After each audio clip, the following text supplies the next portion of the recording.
శ్రీకాళహస్తి పట్టణంలోని కమ్యూనిస్టు కార్యాలయంలో జరిగిన కార్యక్రమంలో పుల్లయ్య మాట్లాడుతూ ఈ రెడ్ బుక్ డే అనేది కార్ల్ మార్క్స్ ఎంగెల్స్ 1848 సంవత్సరంలో ప్రపంచ స్థాయిలో సామాజిక వర్గానికి అండగా ఉండాలనే ఉద్దేశంతో సామాజికంగా వెనుకబడినటువంటి వారికి అన్ని రంగాల్లో ముందుండాలని ఈ రాజ్యం విప్లవం అనే పుస్తకాన్ని ప్రచురించారు. అంతేకాకుండా కొన్ని దేశాల్లో కమ్యూనిస్టు భావజాలాలకు అనుగుణంగా Britain, China, Sri Lanka, Latin America దేశాల్లో కమ్యూనిస్టు పార్టీలు అధికారంలో ఉన్నాయి. కానీ ప్రపంచంలో దేశాల్లో ఆధిపత్యాల కోసం కొంతమంది సంపన్న వర్గాల చేతుల్లోకి అధికారం ఉందని, అన్ని రకాలుగా అభివృద్ధి చెందుతున్నారని, దీనివల్ల శ్రామిక వర్గాల ప్రజలు వెనకబడుతున్నారని తెలిపారు. ఎందుకంటే పెద్ద పెద్ద కంపెనీలు, మిషనరీలు ద్వారా వస్తున్నటువంటి ఉత్పత్తి చేసి ప్రజలను దోచుకునే పరిస్థితి ఏర్పడింది. కాబట్టి శ్రామికులు తగ్గిపోతున్నారు. శ్రామిక వర్గానికి న్యాయం జరిగే విధంగా రాబోయే రోజుల్లో పెద్ద ఎత్తున రోజు ప్రపంచవ్యాప్తంగా ఈ రెడ్ బుక్ డే కార్యక్రమాన్ని అన్ని కమ్యూనిస్ట్ పార్టీలు అన్ని రాష్ట్రాల్లో అన్ని దేశాలలో దీని మీద చర్చ జరుగుతూ ఉంది. అందులో భాగంగా ఈరోజు కాళహస్తిలో కూడా సిపిఎం పార్టీ కార్యకర్తలు ఈ రెడ్ బుక్ డే కార్యక్రమాన్ని నిర్వహిస్తున్నాము.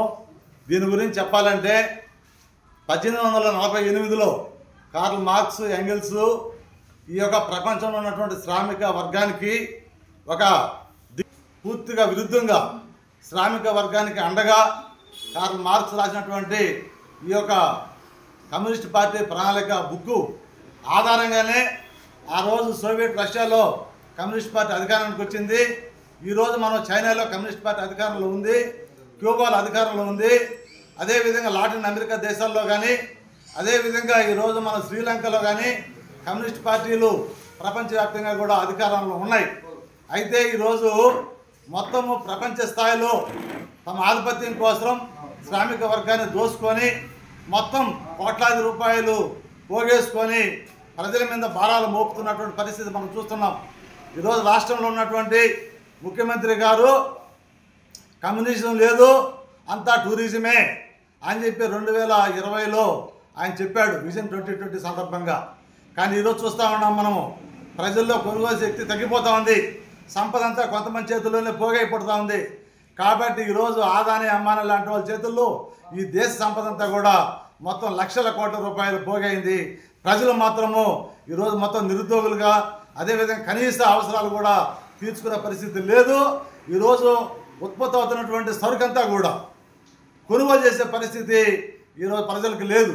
చంద్రబాబు నాయుడు మనకు కూడా చెప్పాడు, ఏమని ప్రజల్లో ఈరోజు భారాలు మోసే పరిస్థితి లేదు. ఎందుకనంటే ధరలు పెరిగిపోతూ ఉన్నాయి, ప్రజల కష్టాలు పెరిగిపోతున్నాయి.